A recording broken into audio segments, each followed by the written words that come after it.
Have you ever held your baby at the end of the day and thought, why are they so fussy all of a sudden? They're fed dry and warm, but nothing seems to help. What if it's not hunger or tiredness, but overstimulation? As a parent, learning to recognize the subtle signs of overstimulation can completely shift how you respond to your baby's needs. It's a piece of knowledge few people discuss, yet it can make your days feel far less overwhelming. This channel is here to help you through these early parenting milestones. If you find these insights helpful, consider subscribing so you don't miss out on future evidence-based videos like this one. Let's dive in. Babies come into the world with developing nervous systems. Unlike adults, they can't easily filter out background noise, bright lights, or chaotic environments. That means what feels like normal stimulation to us, TV sounds, phone pings, a room full of relatives talking, can overload a baby's senses. According to pediatric neurologists and child development researchers, babies under the age of 1 are especially vulnerable to sensory overload. The younger the baby, the fewer tools they have to regulate themselves. That's why overstimulation often looks like extreme fussiness for no clear reason. The most common and overlooked sign of overstimulation is when your baby is unusually cranky after a day with lots of activity, visitors, errands, even just a noisy household. You might notice they can't settle down even after feeding or rocking. That's their nervous system trying to recover from too much input. If your baby looks away when you try to engage or suddenly stops making eye contact, that may be their way of saying, I need a break. It's not rudeness, it's a protective mechanism. In studies published in the journal Infant Behavior and Development, researchers found that gaze aversion is one of the earliest self-regulation behaviors babies use when they feel overwhelmed. These are physical signs that your baby's body is under stress. Arching the back during feeds, stiffening the arms or legs, or keeping the hands tightly clenched can all be ways your baby communicates discomfort from too much stimulation. Sleep becomes much harder for overstimulated babies. You might notice that your baby is yawning, rubbing their eyes, or crying, but when you try to put them down, they fight sleep. Their brain is still too wired to settle. Sleep researchers note that when babies experience an excess of sensory input close to bedtime, melatonin production can be disrupted, making it harder for them to fall into restorative sleep cycles.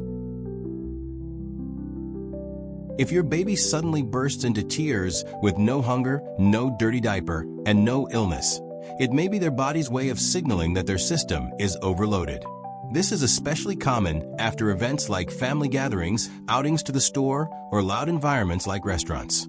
New parents often misinterpret this as colic, but sometimes it's simply a meltdown from sensory overwhelm. When babies can't calm themselves, their bodies may express that through fast or jerky movements, like kicking, flailing, or squirming. These are involuntary stress responses triggered by the autonomic nervous system. Think of it like your baby's body trying to discharge all the excess energy it absorbed from a chaotic environment. An overstimulated baby may not want to feed, even when hungry. You may notice them turning away from the nipple or crying when placed in a feeding position. Feeding takes coordination, and when a baby's nervous system is overwhelmed, even that can become too much. If this happens frequently, it's worth observing whether feedings often follow busy or loud periods of the day. The Moro reflex or startle reflex is normal in newborns. But if your baby is older and still overreacts dramatically to sudden sounds or bright lights, it may be a sign they're operating in sensory overdrive. This is especially true if they can't settle easily afterward, or if the reaction is followed by crying. Babies often express internal stress physically. You might notice rapid breathing, hiccups, or even color changes around the mouth after too much stimulation. While not always dangerous, these signs are worth noting if they happen consistently after exposure to busy environments. Overstimulated babies may look dazed, glassy-eyed, or stare blankly into space. This is not calm, it's withdrawal. Their brain is trying to protect itself by shutting down unnecessary input. It's a late-stage sign that they've passed their sensory threshold. The goal is to reduce input and restore regulation. Here are research-backed ways to do that. Create a quiet, dim environment. Use soft lighting, turn off screens, and reduced background noise.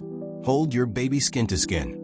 Physical closeness lowers cortisol, stress hormone, and helps reset their nervous system. Use rhythmic movement. Rocking, slow pacing, or gentle bouncing can help your baby's body calm down. Limit interaction. Instead of trying to distract them with toys or sounds, let them rest and decompress.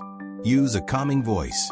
Speak in a soft, monotone voice. Research shows that a parent's calm tone can regulate an infant's heart rate and breathing. Practice prevention. Notice your baby's patterns.